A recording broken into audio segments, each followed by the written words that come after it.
Hey, what's up? What's going on, everybody? So you guys have now tuned in to my recap of Love and Hip Hop New York. So this one was a pretty good episode, and they actually have two. I wasn't sure if I was going to do one long video or if I wanted to do two different ones, but I decided I was going to do two different ones because they have two different titles, so it makes more sense. So yeah, let's go ahead and just get it popping, then let me go watch the other show. So Yandy, she talks to Judy about everything that went down when Judy had the little meeting with Kim and what you call it, and her and Erica, well, Samantha and Erica, and how she kind of felt like they were ganging up on her, and also the fact that Kim pretty much seemed like she had a heart attack. So that was kind of like an eye-opening experience. Now they're all talking about they need to do better and they're all family, and this was like a near-death experience. And you would think that they would have learned, but later on we see that Yandy and them pretty much ain't learned anything. Like, especially Erica and Samantha. Samantha seemed like she learned a little something, because she learned how to like kind of walk away from the situation. But I guess because Yandy wasn't really there, she didn't really care about it. I mean, she heard, but it's different from when you actually see it, you know? So Rich Dollaz, he's going to start taking care of his daughter again. Miracle, the mother, is giving him another chance to step up and just kind of be the person that she's going to be staying with. But she did lay a lot of ground rules down as far as the things that she doesn't want to see, because she's more of the missionary type. Like, she's a real holy, it seems like she's a real holy type of lady. And, you know, there's certain standards that she wants her daughter to live up to, in a sense. And Cardi B, she just so happens to be using Swift's phone, because she tends to do that whenever her phone dies or whatever. I guess chargers aren't invented, or maybe they don't have outlets. Or maybe while her phone is charging, maybe she just so happens to be using his phone or whatever, surfing the net. And while she's doing that, his girl is hitting him up, talking about Cardi B and Cardi B's poot-tang. You know, and it was just like, wait, hold on. You know, she's looking at these messages and she comes at him like, why is your girl talking about me and my JJ and all these things? What's going on? And he's just like, damn, because he knows that normally, as most of us know, or if you don't know, England is 5 hours ahead of us. So normally when we're still up and about, a lot of times they're sleeping, you know? So that's what he thought would be happening. But unfortunately, his girl probably had some insomnia, just chilling in bed, maybe on the internet or whatever. She was feeling lonely or whatever, and she felt like she wanted to text him, and it just so happened to be a wrong time. So Cardi B was straight up like, you know what? Nah, make sure that you do not put me in the same room with her, because it's a wrap. And that's it. Like, she pretty much let him know what she was gonna do. And she was like, if I wanted to do you, I'd have been did it. She was like, you know what? Matter of fact, I am gonna do it. And she was playing when she said that. But she was like, she's Queen Petty Labelle. For real. So if she wants to do something just because somebody says she did it, just to show them, like, you know what? I ain't do it before, but now I'm gonna go ahead and do it. That's the type of person she is. I mean, to be honest, I could be petty too, and I could totally understand where she's coming from. So Swift, later on, he meets up with his girl, who we find out he met through Instagram a few years. I think she said they've been together 2 years, but I'm not really sure. I don't remember. But they go to dinner, and then she's asking him if he ever cheated. He's just like, no. I mean, kissing is cheating too. And if Cardi B would have allowed him to, they would have did a lot more. So he kind of fronting right there. But he was like, he didn't want her to get any more upset.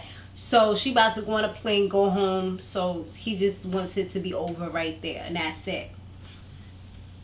He's trying to save her and save her feelings. But what she watches, like, these people, like, this is what I don't understand. These people, they don't realize everything you do is getting filmed. So even if you don't tell the person right then and there, they're going to find out. And then they're going to know you a liar at the end of the day. Like, she's probably looking at this right now like, yo, this lying mother effer. He lied to me, told me nothing ever happened, and he's the one that pushed up on her. So DJ Self, he goes to Brooklyn, to his little boutique that was out there, to meet up with MariahLynn. He offers her to be a part of his entertainment crew, his Gwinnin Entertainment. But he sends her the paper. He gives her the papers, tells her she's talking about she wants to win and everything. So he's willing to help her. Like, he has this soft spot that he wants to help her. But the thing is, it seems like she don't even want to help herself, because later on he had mentioned that he gave her the paperwork for like a couple of weeks, and he sent it to her lawyer, and she still hasn't signed it. She hasn't said anything about it. So I'm like, yo, you can't help people that don't want to get helped. And maybe she looking for something better. Maybe she just like, he don't really got no artist. But at least he's well known, and he's somebody that's actually trying to invest in her. Like, all these other people is just trying to like do her, and that's it. You know, and not help her at all to get ahead. Which she seemed like she was trying to sleep her way up to the top. And, you know, that wasn't really necessarily something that was helping her. It just was giving her a bad name. Snoop, he meets with Sophie Green to let her know that he can't really, you know, be mixing with her no more. But everything goes south. Like, as soon as he starts talking, she starts talking to Sophie Green.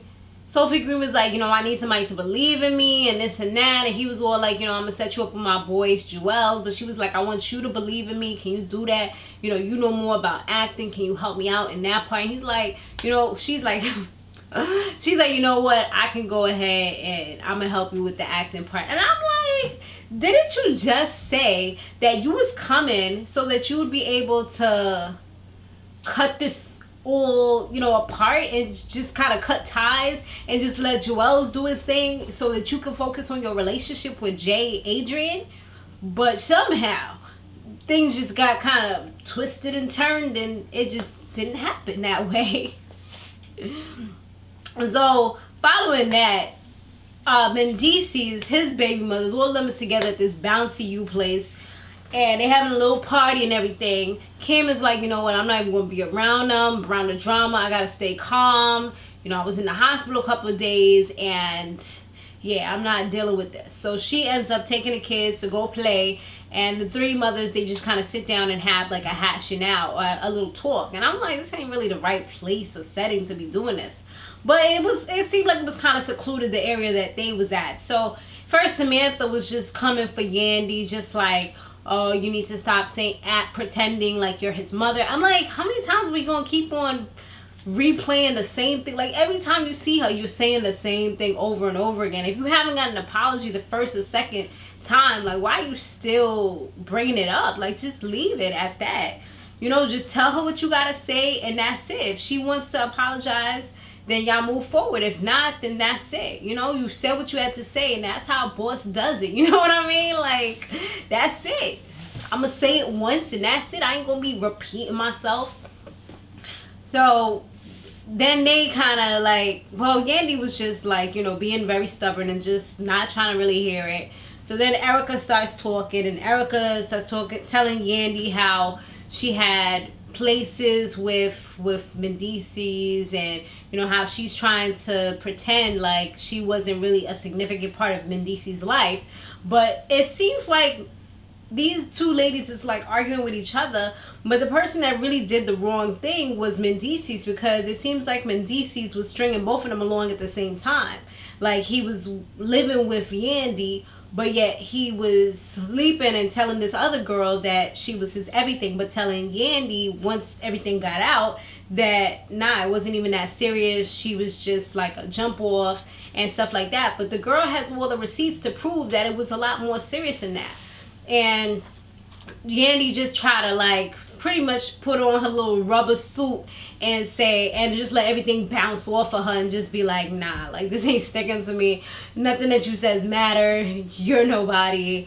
You're nothing. You was a side chick, and that's what side chicks do. They put things in their name.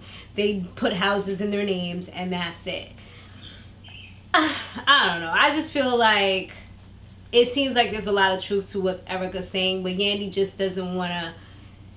I feel like she doesn't want to look bad in the media, because you had this big wedding. You've been professing your love to this man every day. You don't want to look bad. You don't want to look bad to your family, your friends, anybody else, the naysayers, the TMZs, the paparazzis, and everything else. So, and the Jim Jones and them, you know, Chrissy and them. So she's just trying to keep face and just say what she can to kind of deflect from the situation that this man was cheating on both of y'all at the same time. So, but yeah, Erica had all her receipts she was showing, and she just was kind of proving her point. But Yandy didn't want to hear it. But then Samantha ended up leaving, and then Erica walked away after that. So I'm happy that it didn't really get like really out of control, especially at a little kids party, which would have been very tacky. Sophie Green, she has an audition, and Snoop's girl just so happens to pop up. This is why we can't be putting, I stopped doing that, because you can't be putting, oh, I'm going to my audition on Snapchat or Instagram, and then you want to put your location, you know, because anybody from anywhere can find you. And that's just exactly what happened. She found her through social media and went to her audition, and she probably ruined it for the girl, because these people, if I was the manager or whatever, or the hiring manager, I wouldn't want somebody that's going to be bringing drama to the set. This is not exciting. We want you to be an actress. We don't want you to actually be having the drama on set. That's detrimental to our health. Nah, we ain't messing with you. So yeah, that pretty much could have caused to that. And then she finds out J. Adrian once talking to her, well, yelling at her, because she was very confrontational. She wasn't even like really like talking, trying to have a real conversation. I think J. Adrian really came at her wrong. She already had the mindset that she was going to try to belittle this woman and just, you know, get answers out of her, because she saw what she saw and she wasn't feeling her from that moment. So the way that she came at her, like, I would have been the same way Sophie Green was, because you don't talk to people like that, you know?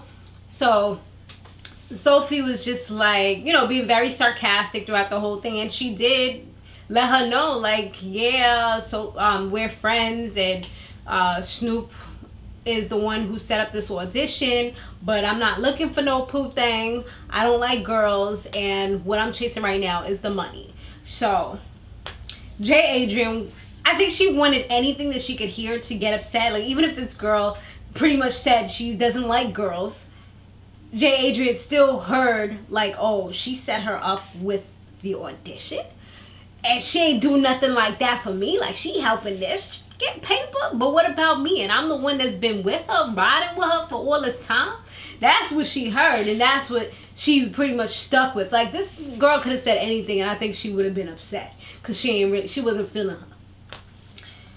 J. Adrian, she met up with Snoop later on, and when she did that, she just was like real, like, funny style. Snoop thought that things was getting good. She was all excited, like, yeah, I'm gonna meet up with my girl finally after all this time. And then she finds out what J. Adrian did, where she pretty much like stalked the girl down and then confronted her. And Snoop was just like, do you trust me? And she's like, no, I don't. She's like, how can we have anything if you don't even trust me? I mean, I understand why J. Adrian don't trust her, because of the way that she's doing, and plus she's in this type of business. So it's like, J. Adrian probably with the wrong person. And then she talking about she gonna put her on 30-day probation. Like, Snoop don't look like the type to be with the lasso around the neck, like, you know, the leash. I feel like that just ended the relationship right there. I don't think it's gonna do too well, especially now that there's ultimatums in play. Rich, he brings his new girlfriend to see his daughter. They have a little dinner. The girl comes in with some little shots on, right? And the daughter's just looking like, seriously? Like, she looks like she could be my big sister, not my stepmother, you know, basically. And the girl's dumb young. The girl's like 24. I think his daughter, how old is she? I think she's like 17, 16. I don't even know how old she is. But she's a teenager. And she's just looking like... like, and I would feel the same way if I was the young girl, because it's like, this is the person that's supposed to be my stepmother. Like, she's dumb young. Like, this is not okay. And the girl seemed kind of airheadish. I mean, she could be smart, but the way she was talking, she just seemed a little airheadish. And then the daughter was being disrespectful, like just saying things that she should probably say in private to her father. She was saying out loud at the dinner, like not having any filter, not caring, and just saying like, you're gonna have to come harder than this. How you gonna come meet me and you have one of these little shorts? Like, if you're trying to also impress me, then you probably should have came a little more presentable. I was like, well, hot diggity dog, this girl is shutting it down. Swift's girl decides to pop up at one of the hotels where he was staying at, because he's doing a tour with Cardi B. Cardi B killed it on stage, and he was going to his hotel room. He told his girl he would let her know like any hotel he was going to so she could feel comfortable. So she decides to do a pop-up and pop up at one of the hotels, even though she was supposed to be going home. Maybe she lied to him, told him the wrong date or whatever, or extended it. And she's there. I don't even, but like, how did she even get in, right? Like, people don't just let stragglers into other people's hotels. So that's how you know this is scripted, or VH1 has something to do with this. But anyways, hold up, wait a minute. We gonna pretend like we just not using our brains real quick, and we just want to talk about the scene. So she's in there setting things up. All of a sudden, Cardi B walks in with Swift. And this girl's looking like, oh no, I know she did not just walk in with my man. Like, she is pissed. You know, I had a little British accent. She's pissed.